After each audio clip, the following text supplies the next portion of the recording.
I'm very happy to be joined today by the head coach, the reigning, defending manager of the year of the Canadian Premier League, Carlos Gonzalez. Carlos, how are you today?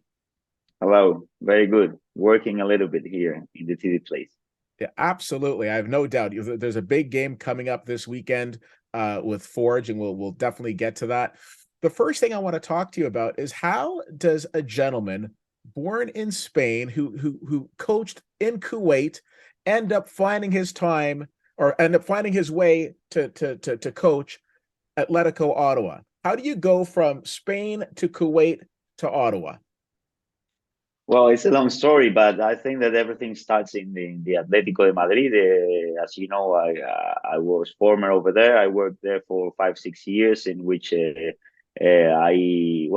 trained a lot of players in the academy, finishing in the under 19 team in one of the most important teams over there. So my relation with Atletico Madrid was there. So I think that was the link in which I was able to return to the structure of Atletico de Madrid now in the club and the city of Ottawa. So very nice to be here and very happy to be here. And my work in Kuwait was a great experience over there, being a national team coach in the under 23 and the first national team, and of course great experiences that at the end of the day, make me a better coach.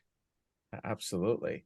Now, how have you found your time in the city of Ottawa itself? We'll get to the team in a moment, but how are you liking living in Ottawa?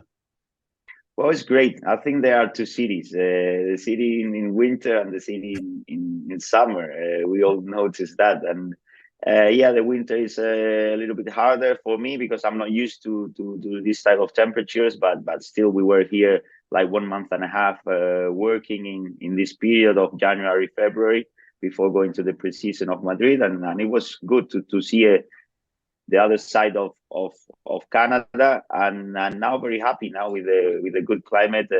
The city is great. Yeah, people are very nice here. Everything makes our life quite easy over here. Good, good. Now, obviously we're in the 2023 season where we're going to talk about that, but I'd be remiss if I didn't mention the 2022 campaign. I mean, here you came in, signed to the team in your first year. Not only does the team place first overall, but then you also win manager of the year. Mhm. Could you have scripted it any better? I mean, what were your thoughts as you look back on that 2022 campaign and the remarkable season that yourself and the team had? Well, it was a great season, a season that I will always remember. But as I say, nobody expected the fast success that we had, and the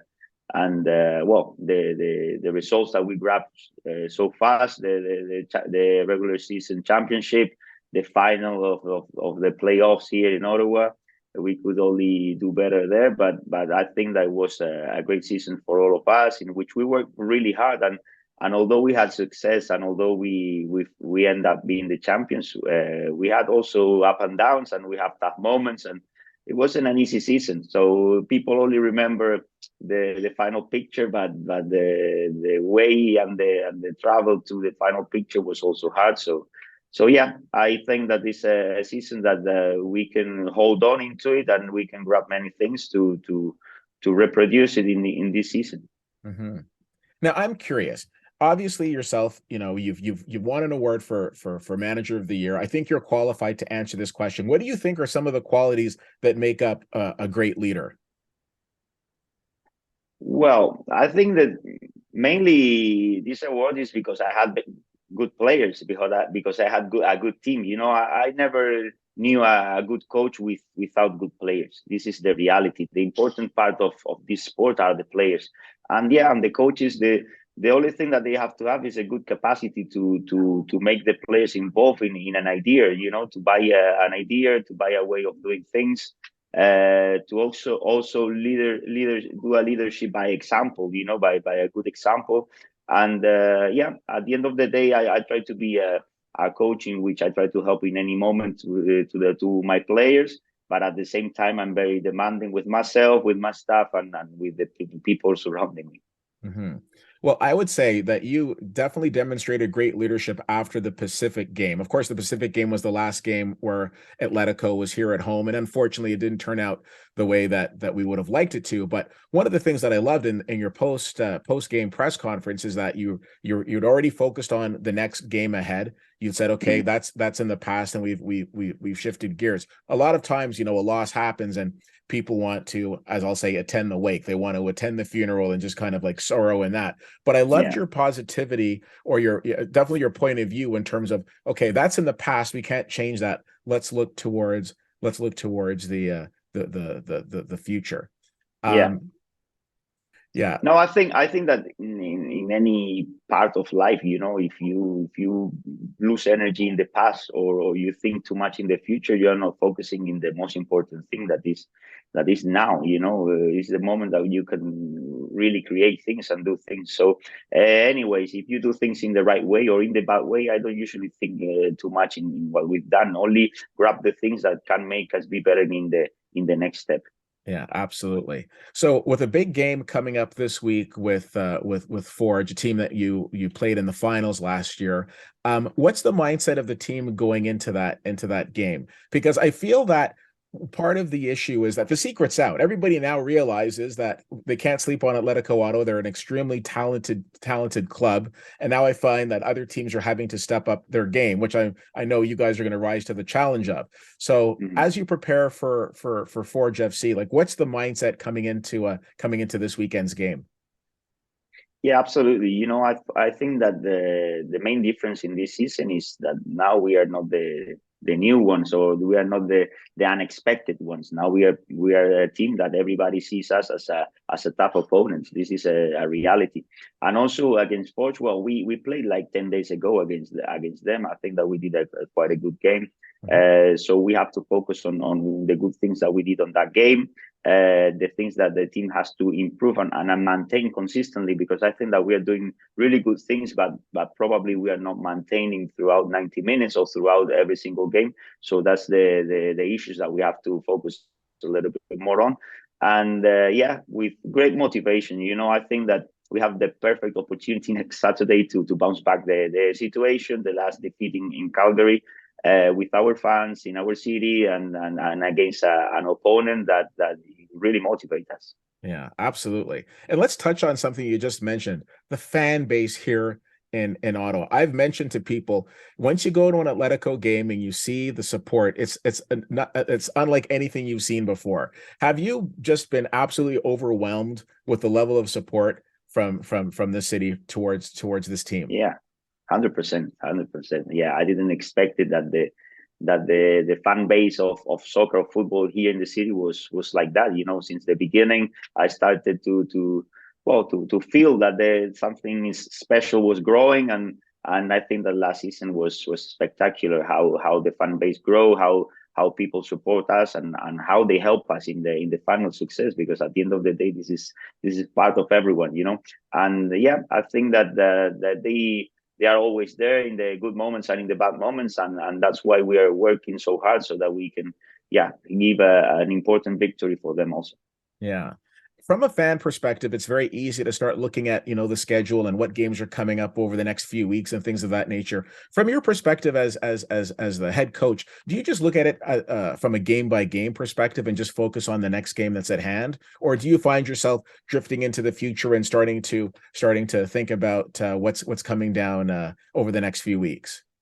Well, I would lie you if I told you that sometimes you look over, you look over because it's a good way to plan everything. But it's true that with all our energies we put it in the next game. At the end of the day, if we don't win the next game, things changes for the next one.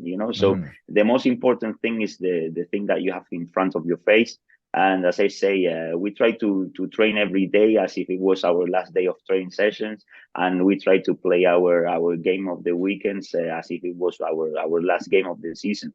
Last season we created like a mantra, with one more match, one more final, and we have to continue like that. We have to identify that it's not only a phrase; it's a way of behaving, it's a way of approaching every situation. And I think this was one of the keys of the success. Excellent. When you look at your time at Atletico, what is one of the things that stands out that you're most proud of from your involvement with this organization?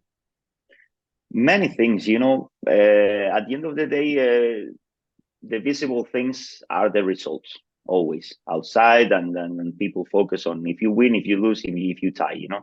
But once you are inside, you know that you are creating more things. That the result at the end of the day is the end of one process. And we're working really hard since we began creating new working structures, creating working methods in the club, trying to evolve the club from the inside, to make it a little bit more professional, and to create like a legacy for the future. It doesn't matter who is going to be here, but the club is going to continue, and it has to be bigger each year. And also, I'm very proud of the way that we are also impacting the community by focusing in the young talent of Ottawa, by giving opportunities to guys that were invisible a few years ago. And I think that those are also things that we can also be proud, not only about the final result, that of course is the most important thing in a pro level, but also there are many other things that we can be proud of, because we are working so hard every single day since we are here. Absolutely. And I don't know if Atletico Ottawa gets enough credit for the amazing community involvement work that they do, in terms of your whole entire third kit dedicated to a wonderful cause here in the city, Yeah, to a lot of the things that you do in the schools and things of that nature. So I think that's absolutely wonderful. yeah, of course. Yeah. So very excited for this weekend's game. It looks like we're going to have some great weather, and hopefully we're going to see a lot of faces out there that we don't usually see, because I think this is absolutely the hottest ticket in town. So I wish you all of the luck with this upcoming game, and of course the rest of the season as well. Listen, it wouldn't be a Keith Whittier interview if I let you go and didn't have some fun with the reigning defending manager of the year with a little bit of rapid fire. Are you ready for this? Okay, let's see. All right, here we go. The first question of rapid fire, everybody knows it is always the same thing. What is your favorite movie of all time? And if you can't give me one, I will take a top three. Well, I can tell you one movie that impacted me in the last few years. That it was Moneyball. Oh, okay. Okay. Excellent. Who would you say are some of your biggest influences from a coaching perspective? I think that in the places that I've worked, I was working in Malaga when Pellegrini was there, the manager of the first team. Of course, I've been many years in Atletico Madrid with Simeone. So I think that these coaches inspire me. But of course, also people surrounding me in every staff. At the end of the day, the people in which with who you share every day. Excellent.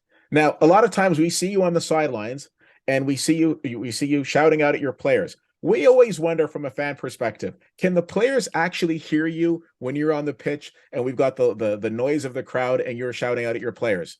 Is there a high percentage that they actually hear what you're saying? I don't think so. I don't think so. I'm going into a wall, and I don't think that they hear me too much. But I have other strategies. Maybe sometimes I give the message to the near players so that they give Yeah. it to the far players, or also sometimes I given a paper, so that people read it in the far side. But Okay. this is difficult. Okay. Sometimes we see you on the sidelines, we see you with a hat on. Sometimes we see you with a hat off. First of all, two-part question. Number one, which is your preference? And number two, have you looked at statistics that say the team wins when I'm wearing the hat or when I'm not wearing the hat? I haven't looked at the statistics, but it's true that it's something that I think about. I think about, because usually when we win or when we have good results, I usually try to wear the same thing that the day before, And Yeah. when we don't have so good result, I try to change something. But mainly the hat is because of the sun. Depending Yeah. of the light of the day, I will wear it or not. Yeah. Trust me, I know. Um, Okay, you are an expert, so I appreciate your advice on this next question. Who is going to win the Champions League? The Champions League this Yeah. season. Yeah.